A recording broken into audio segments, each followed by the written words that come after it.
Hello students, आज हम अध्ययन करेंगे भोजन के पाचन के बाद जो हमारी आहार नाल में क्रियाएं होती हैं उनका।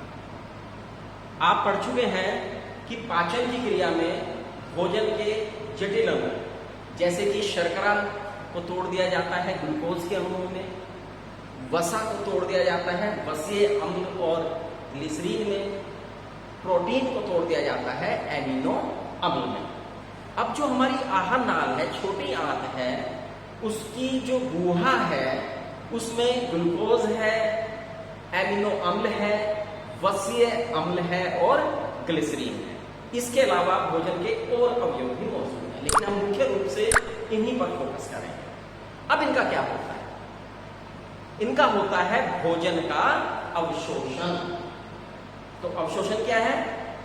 जो पचित भोजन है, जो पचा हुआ भोजन है, उसको रुधिर में मिल जाना ही भोजन का अवशोषण कहलाता है। यानी पचा हुआ भोजन कहाँ मिल जाए? रुधिर में। अब ये काम कहाँ होता है?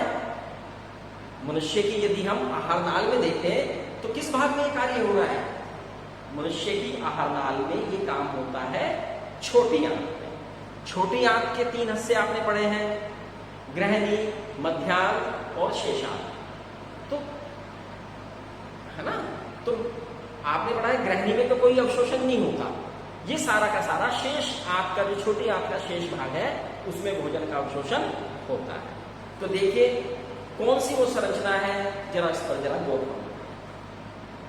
आहार नाल के भीतर छोटी आंत में उसकी जो भीतरी भित्ति है उसमें अनेक छोटे छोटे असंख्य उंगली जैसे उभार होते हैं, जिन्हें अंग्रेजी में तो विलाई कहते हैं और हिंदी में कहते हैं रसायनकोर। ये वास्तव में रसायनकोर जो अवशोषण का तल का क्षेत्रफल है उसे कई गुना बढ़ा देते हैं। क्योंकि अगर आप देखें कि आंत यदि बिल्कुल सीधी हो तो उसका क्षेत्रफल तो ये इतना हिस्सा इसके संपर्क में आएगा, इतना हिस्सा इसके संपर्क में आएगा, वही होगा। लेकिन इस प्रकार होने से ये चारों तरफ से हिस्से जो है ये भोजन को अवशोषित करेंगे।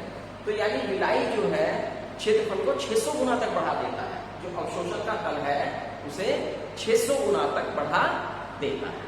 अगर हम रसायनकोर की संरचना को देखें सूक्ष्मदर्शी में तो हमें इसकी संरचना में निम्न भाग दिखाई देते हैं। उंगली जैसे उभार नहीं है और इसके भीतर रसायनकोर की गुहा के भीतर एक सफेद रंग की मोटी गहरी लसिका वाहिनी होती है और लसिका वाहिनी के चारों ओर भी रुधिर वाहिनियों का जाल बिछा होता है। दोनों के अलग अलग काम है। जो भोजन में ग्लूकोज है यानी जो हमारी शर्करा है और जो एमिनो अम्ल है,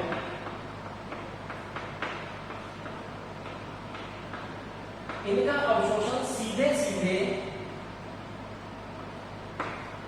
रुधिर में हो जाता है, रुधिर वाहिनियों में हो जाता है। लेकिन जो वसा है, ग्लिसरीन वसीय अम्ल है, ये पहले लसिका वाहिनी के द्वारा अवशोषित होते हैं। लसिका वाहिनी इन्हें ले जाकर यकृत में लेकर जाती है।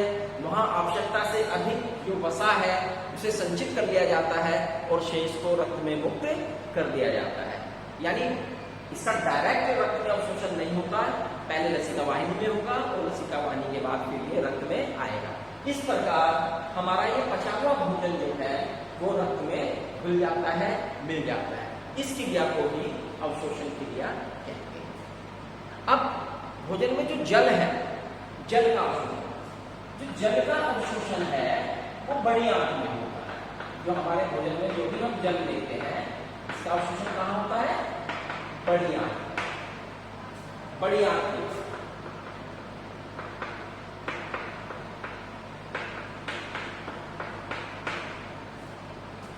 अगर हमारी बड़ी आंत भोजन में से ज्यादा जल अवशोषित करती है तो जो अपचित भोजन है उसमें जल का अंश कम रह जाएगा, और अगर ये कम अवशोषण करती है तो जो बहिक्षेपित मल है उसमें जल की मात्रा क्या होती है? बढ़ जाती है। तो हम देखेंगे भोजन के अवशोषण के बाद एक क्रिया होती है जो हमारी छोटी आंत में जो हमारी कोशिकाओं में संपन्न होती है वो होती है स्वांगीकरण।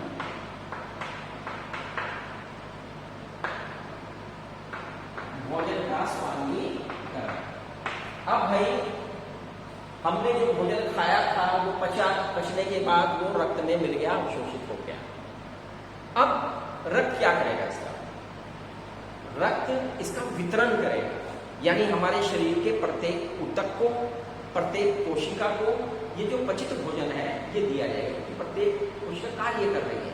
अगर कार्य कर रही है तो उसे ऊर्जा चाहिए, और ऊर्जा चाहिए ये हमें भोजन से मिल रही है। और भोजन को पहुंचाने का जो कार्य है, वितरण की जो व्यवस्था है, वो किसके द्वारा हो रही है? रुधिर के द्वारा हो रही है, रक्त के द्वारा हो रही है। तो रुधिर पूरी कोशिकाओं में, पूरे ऊतकों में इस पचित भोजन को भेज देता है।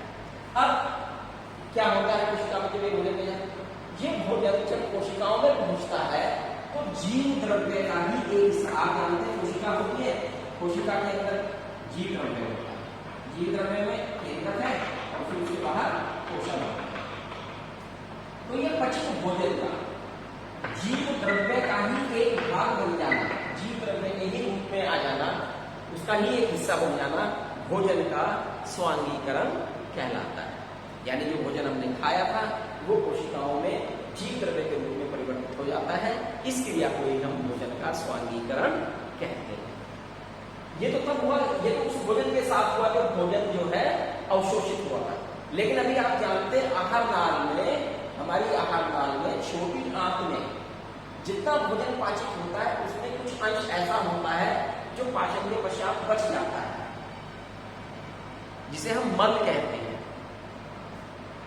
ये बड़ी आंत में पहुंचता है। बड़ी आंत में जब भोजन पहुंचता है तो बड़ी आंत उसमें से जल का अवशोषण कर देती है, हमने बताया, और शेष हिस्सा मल रह जाता है। ये मल मलाशय में एकत्र होता है, और मलाशय जब मल से भर जाता है तो उसे शरीर से बाहर त्याग दिया जाता है। इस प्रकार मुख द्वारा ग्रहण किए हुए भोजन पर पाचन, अवशोषण, स्वांगीकरण और बहिक्षेपण होकर पाचन की क्रिया संपन्न हो जाती है। Is that clear? तो आपने देखा कि मनुष्य में जो पोषण की क्रिया है, पोषण की क्रिया में हमने इसके 5 अंगों को देखा। पोषण में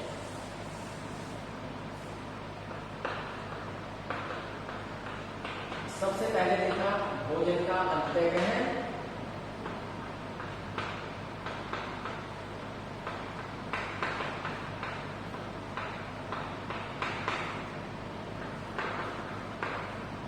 भोजन का पाचन, फिर हमने पढ़ा भोजन का अवशोषण, फिर हमने पढ़ा भोजन का स्वांगीकरण,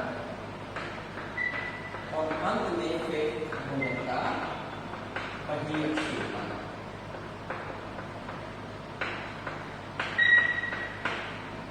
ये बातें हमारे पोषण के अंतर्गत पड़ी है। मनुष्य अंतःग्रहण मुख द्वारा हो रहा है, दांतों के द्वारा काटा उतरा जा रहा है, जीभ के द्वारा उसमें लार मिलाई जा रही है, भोजन के स्वाद को ग्रहण किया जा रहा है, लार के द्वारा लार का स्रावन हो रहा है, और टाइलिन एंजाइम के द्वारा मंड का पाचन होता है। उसके बाद भोजन आ जाता है आहार नाल के अमाशय वाले भाग में। अमाशय में कैप्सिन की क्रिया हुई, उसकी जठर रस में दूध उपस्थित होता है। उसके बाद भोजन आया छोटी आंत में। छोटी आंत में 3 रस आपने पढ़े, पित्त रस, अग्नाशय रस और आंत्र रस। इन तीनों ने भोजन को पूरी तरह से पचा दिया। पचाने के पश्चात छोटी आंत के भीतर ही रसायनों के द्वारा पचित भोजन का अवशोषण हो गया। ये अवशोषित भोजन जो है रुधिर में आ गया। रुधिर ले जाकर इसे देता है कोशिकाओं को, ऊतकों को, वो इसे जीव द्रव्य का एक हिस्सा बना लेते हैं और खर्च हो जाता है। ये भोजन जैसे हम कार्य करते हैं तो हमारी ऊर्जा खर्च होती है। ये जब खर्च होती है तो हमें और भोजन की आवश्यकता पड़ती है। जब हमें और भोजन की आवश्यकता पड़ती है तो हमारा मस्तिष्क जो है, जो भूख केंद्र है, हंग्री सेंटर है, वो हमें संकेत देता है, तो हमें भूख और प्यास लगती है। तब हमें भोजन की इच्छा होती है और हम भोजन ग्रहण करते हैं। अपचित भोजन जो है वो मल के द्वारा बाहर निकाल दिया जाता है। इस प्रकार से ये क्रिया लगातार जब तक चलती रहती है, जब हम स्वस्थ रहते हैं तो ये क्रिया बहुत सुचारू रूप से चलती है। अस्वस्थता की स्थिति में हमारे अंग प्रभावित होते हैं, उनकी कार्य प्रणाली प्रभावित होती है और वो अंग अपनी क्षमता से कम कार्य करते हैं। तब हमें चिकित्सक का सहारा लेना पड़ता है और हम उस क्रिया को दुरुस्त करते हैं। इसके लिए अच्छी बात यह है कि हमारी भोजन की दिनचर्या स्वस्थ होनी चाहिए, अच्छी होनी चाहिए। हमारा भोजन जो है वो भी संतुलित होना चाहिए, उसमें कार्बोहाइड्रेट्स भी होने चाहिए, वसा भी होनी चाहिए, प्रोटीन भी होनी चाहिए, खनिज लवण भी होने चाहिए, विटामिन भी होने चाहिए और जल भी होना चाहिए।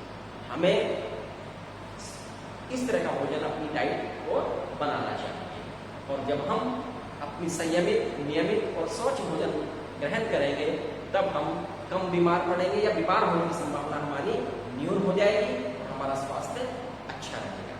तो मैं समझता हूँ आपको पाचन क्रिया, पोषण है, पोषण के अंतर्गत पाचन क्रिया, अवशोषण क्रिया, स्वांगिक और वैक्षेपण समझ में आया होगा।